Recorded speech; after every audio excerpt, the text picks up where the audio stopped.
It all started with an old music box. I found it at a thrift shop on a quiet Sunday afternoon, nestled among dusty shelves of forgotten trinkets. The box was small, about the size of a hardcover book, and made of dark wood with intricate carvings of flowers and vines. The craftsmanship was exquisite, though it had clearly seen better days. The wood was chipped in places, and the brass winding key on the side was slightly tarnished. The shopkeeper noticed me examining it and stepped closer. "Beautiful, isn't it?" she said with a faint smile. I nodded. "It's lovely. Does it still work?" "Oh yes," she replied quickly, almost too quickly. "But I should warn you, it has a unique quality. Once it starts playing, it doesn't stop." I laughed, thinking it was a joke, but her expression didn't change. "What do you mean?" I asked. She hesitated, as if debating whether to tell me. "You'll see," she said finally, her tone cryptic. Despite the odd warning, I decided to buy it. Something about the music box intrigued me. There was an air of mystery about it that I couldn't resist. When I got home, I placed the music box on the coffee table and studied it more closely. The carvings were even more intricate than I'd realized, with tiny figures hidden among the vines, dancers, musicians, and other shapes I couldn't quite make out. Curious, I wound the key and lifted the lid. The melody that poured out was hauntingly beautiful, a lilting tune that sent shivers down my spine. The notes were clear and pure, resonating through the room with an almost otherworldly quality. I listened, captivated, as the music played on.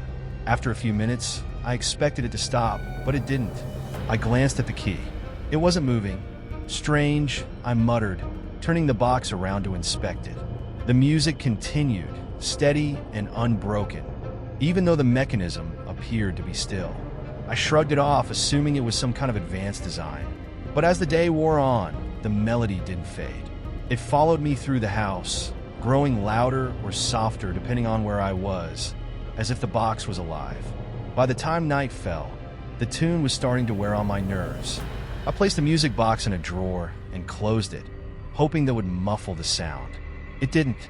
The melody seeped through the walls, faint but persistent, like a distant echo that I couldn't escape. Lying in bed, I tried to drown it out with a pillow over my head, but the tune only seemed to grow louder in the stillness of the night. Around 2 a.m., I gave up on sleep and went to the living room. I pulled the music box from the drawer and glared at it. "All right," I said aloud, as if the box could hear me. "What's your deal?" I wound the key again, thinking it might reset the mechanism. The music didn't change. Frustrated, I closed the lid and put the box back in the drawer. But as I turned to leave, I heard something that made my blood run cold. A faint whisper, soft and fleeting, buried beneath the melody. I froze, my breath catching in my throat. The whisper was faint, almost imperceptible, but it was there. "Who's there?" I called out, my voice trembling. The house was silent, except for the music box. I approached the drawer cautiously and opened it. The whispering stopped immediately, as if it had never been there. Shaking my head, I told myself it was just my imagination.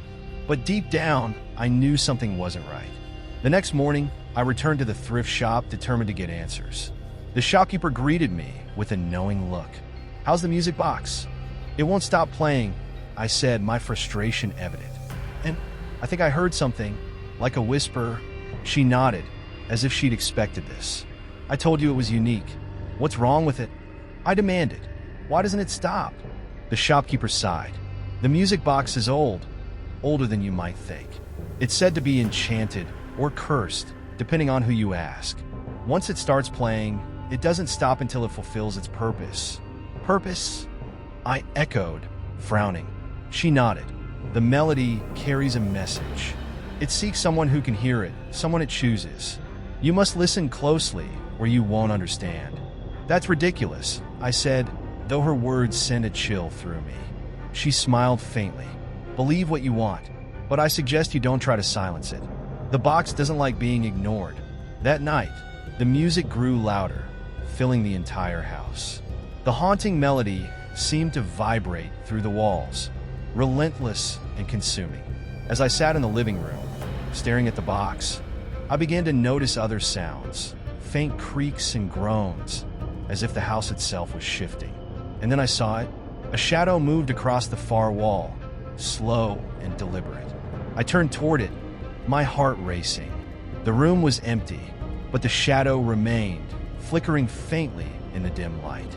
The melody seemed to grow darker, its notes heavier and more oppressive. "Stop," I whispered, clutching the music box. "Please stop." The shadow moved closer. The shadow moved with a deliberate slowness, its form rippling like smoke against the far wall. My grip tightened on the music box, its melody growing darker and more ominous with each passing second. "Who's there?" I called out, my voice trembling. The shadow stopped abruptly, frozen in place. For a moment, the room was silent except for the haunting tune. Then a voice, low and gravelly, rose from the melody, blending seamlessly with the music. "You heard me," it said. The word sent a chill through my body. My mouth went dry as I tried to respond. "What do you want?" The shadow didn't answer. Instead, it began to stretch, creeping across the floor toward me. Instinct took over, and I grabbed the music box, slamming the lid shut. The melody stopped instantly, plunging the room into an oppressive silence. But the shadow remained. I backed away, clutching the music box to my chest. The shadow loomed larger now, its form twisting and shifting as though struggling to maintain its shape. "You shouldn't have done that," the voice growled, the sound reverberating through the room. "What are you?" I demanded, my voice shaking. The shadow seemed to ripple, its edges fraying like smoke. "I am the song. The box binds me, but the melody frees me. You've interrupted the music, and now you must listen." Before I could respond, the room grew impossibly cold, frost creeping across the windows. The shadow surged forward, enveloping me in darkness. When I opened my eyes, I was no longer in my living room. I stood in a vast, empty space that stretched endlessly in every direction. The ground beneath my feet was black and reflective, like polished obsidian, and the air hummed with a faint, familiar tune, the same melody from the music box. The shadow stood before me, no longer confined to the walls. Its form was tall and imposing, its eyes too glowing pinpricks of white light. "Where am I?" I asked, my voice echoing in the emptiness. "The song's heart," the shadow replied. "This is where it begins and where it ends.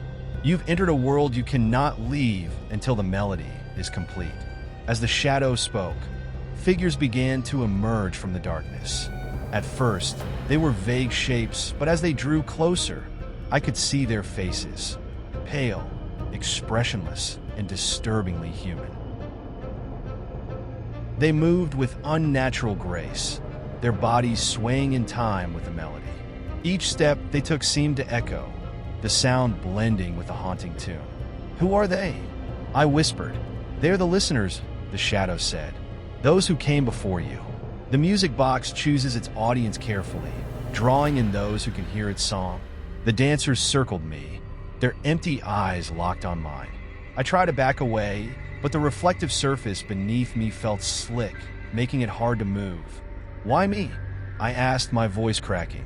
"What do you want from me?" The shadow's eyes burned brighter. "You must finish the melody. Only then will you understand." The dancers stopped suddenly, their heads snapping toward the shadow in unison. The melody shifted, its notes rising and falling in a pattern that felt oddly familiar. And then, like a memory surfacing from deep within, I saw it. A woman, her face soft and kind, sitting in a sunlit room. She was holding the music box, her fingers tracing its intricate carvings. The melody played softly as she smiled at someone just out of view. The scene shifted, the light fading. The woman was older now, her expression lined with worry. She wound the music box, but the tune was slower, heavier, filled with sorrow. "Who is she?" I asked, my voice barely audible. The shadow's form flickered. "She was the first. The box was hers. And her song is the one you must complete." "I don't understand," I said. "Why me? What does this have to do with me?" The shadow's gaze bore into mine. The melody is incomplete because you were part of it. The song remembers, even if you do not. The dancers began to move again, their movements more frantic now, as if spurred on by the shifting melody. The reflective ground beneath me rippled like water, distorting their forms. The shadow extended a hand, its fingers long and skeletal. "Take the box," it said. I looked down and realized the music box was still in my hands, though I didn't remember holding it. The carvings seemed to writhe under my fingers, the figures among the vines moving in time with the melody. "What happens if I play it?" I asked, my voice shaking. "You will see," the shadow said simply. "But beware, the song demands a sacrifice." I hesitated, my fingers hovering over the winding key. The dancers drew closer, their empty faces staring at me expectantly. The melody swelled, growing louder and more discordant, as though urging me to act. Taking a deep breath, I turned the key and lifted the lid.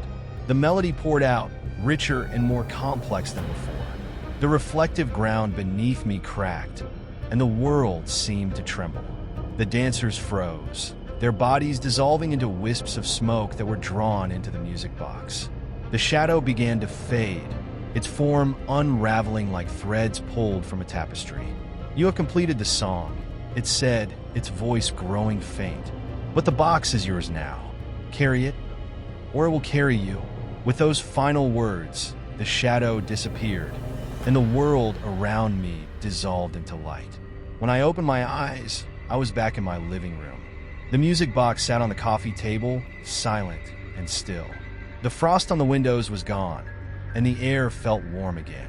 For a moment, I thought it was over. But as I reached for the music box, I noticed something different.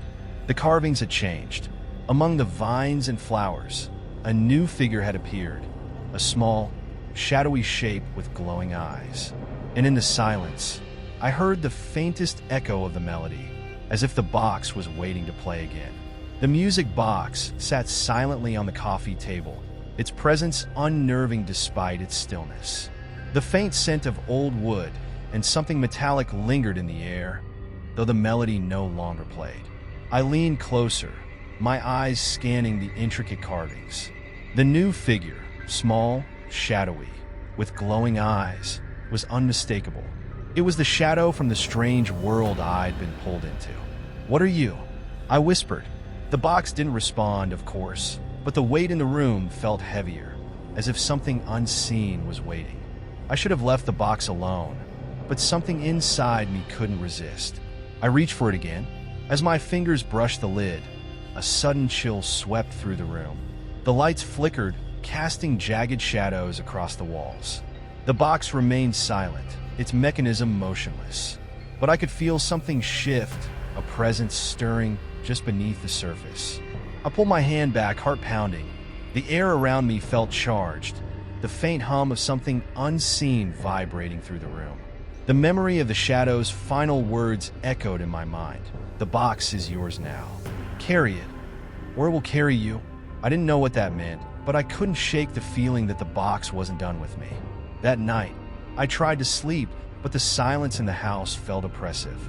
Every creak of the floorboards, every rustle of the wind outside seemed amplified, feeding my unease. Around midnight, the melody returned. It was faint at first, barely audible, like a distant echo. But it grew louder, more insistent, until it filled the room.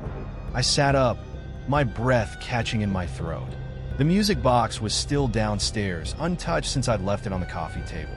The melody seemed different now, darker, heavier. It no longer carried the haunting beauty of before. Instead, it felt wrong. And then I heard the whispering. The whispers were faint, almost lost beneath the music, but they were there. "Open it. Listen. Finish the tune." I clenched my fists, my body trembling. "No," I said aloud, though I wasn't sure who I was talking to. The whispers grew louder, more urgent. "Open it. You can't escape."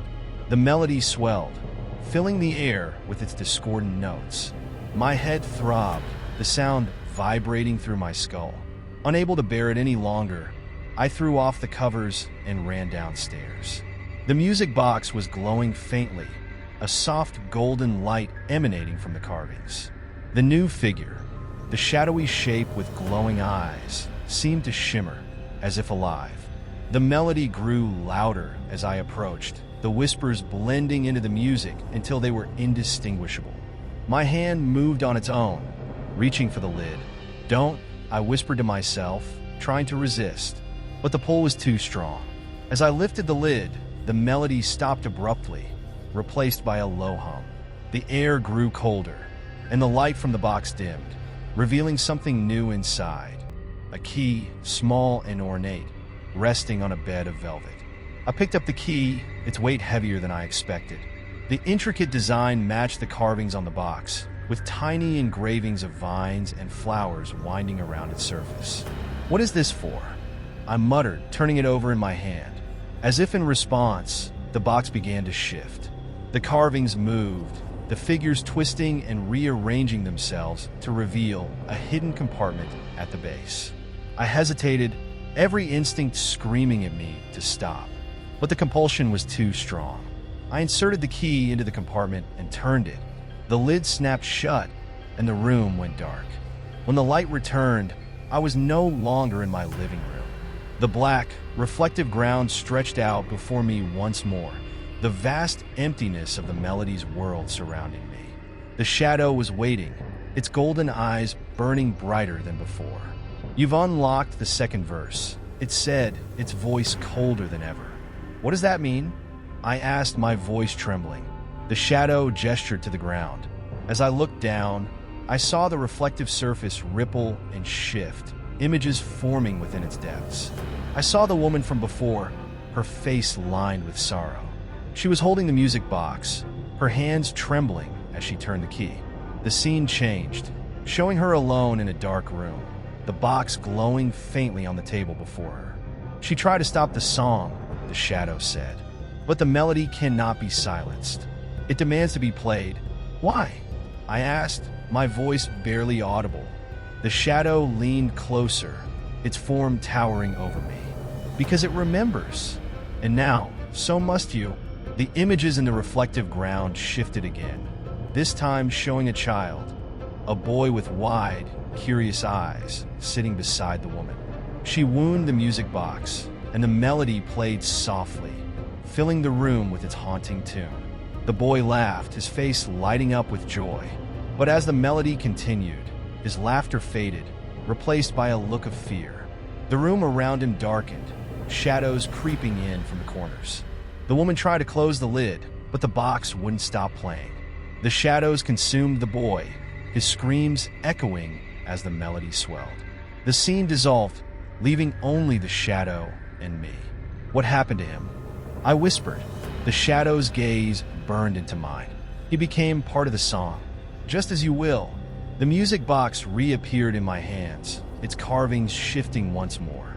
The new figure, the shadow with glowing eyes, was now joined by the boy, his face frozen in a silent scream. "You must finish the melody," the shadow said. "Play the final verse, or remain here forever." I stared at the box, my heart racing. "What happens if I finish it?" The shadow's form flickered, its voice growing faint. "You'll see." The melody began to play again, soft and insistent, as the dancers reappeared in the darkness. I took a deep breath, my fingers hovering over the key, and then I began to wind it. The music box felt heavier in my hands as I wound the key. Each turn sent a shiver through me, the faint hum of the mechanism resonating in my chest. The dancers emerged again from the darkness, their movements erratic and desperate. The reflective ground beneath me rippled and cracked, fragments of the melody's world shifting and reshaping themselves. The shadow stood still, its golden eyes locked on me. "The final verse will reveal everything," it said, "but it will also demand everything." "What does that mean?" I asked, my voice trembling. "You'll see." As I lifted the lid, the melody poured out, richer and more complex than ever before. It carried a weight that pressed down on me, each note heavy with sorrow and pain. The reflective surface beneath me shattered completely, revealing a new scene. I saw the woman again, her face pale and gaunt, sitting alone in a darkened room. The music box rested on the table before her, glowing faintly. Beside her stood the boy, his form flickering like a fading memory. He reached out to her, but she couldn't see him. She tried to bring him back, the shadow said, its voice softer now. But the melody requires balance. A life for a life, a soul for a soul. I watched as the woman wound the music box again, tears streaming down her face. The melody grew louder, the shadows around her twisting and writhing. And then she was gone, her form dissolving into the darkness. The scene faded, leaving me alone with the shadow and the dancers. The music box in my hands felt alive, its melody vibrating through my body. "You've been chosen to finish what she started," the shadow said. "The melody is incomplete because it requires a final offering. A choice must be made." "What choice?" I demanded, my voice shaking. The shadow gestured to the dancers, their forms growing clearer. Each face was familiar. People I'd known, people I'd loved, friends, family, strangers I'd passed on the street. "The melody connects to all who hear it," the shadow said. "Their souls are bound to the song, waiting for release. To finish the melody, you must choose. Sacrifice yourself or one of them." My heart raced, the weight of the decision crashing down on me. "I can't do that," I whispered. "There has to be another way." The shadow's eyes burned brighter. "There is no other way. The song must end." The dancers moved closer, their faces filled with a silent plea. I could feel their pain, their fear, their desperation to be free. Tears blurred my vision as I looked down at the music box. The carving shifted again, the boy's face replaced by my own. "What happens if I don't choose?" I asked, my voice barely audible. The shadow's form loomed over me. "The melody will play forever. The dancers will remain bound, and you will stay here, trapped in the song's endless verse." I clenched my fists, my mind racing. There was no way out, no way to escape the melody's grip. But if I could end it, if I could free the others, wasn't that worth the cost? I took a deep breath, my hands trembling as I wound the key one last time. The melody shifted, its notes rising into a crescendo that filled the air with a deafening intensity. "I choose myself," I said, my voice breaking. The shadow paused, its form flickering. "You would give everything for them?" "Yes," I said firmly, tears streaming down my face. "If it means setting them free, then take me." The shadow's golden eyes softened, and the dancers began to dissolve, their forms fading into the darkness. The melody grew softer, its weight lifting as the final notes played. "Your sacrifice will end the song," the shadow said. "But you will never return." I nodded, clutching the music box as the world around me began to fade. When I opened my eyes, I was somewhere else, an endless expanse of light and sound, the melody now a distant echo. The weight of the music box was gone, replaced by a strange sense of peace. The dancers were free, their faces no longer haunted. And though I knew I would never return to the life I'd known, I felt a quiet satisfaction in knowing I had ended the song.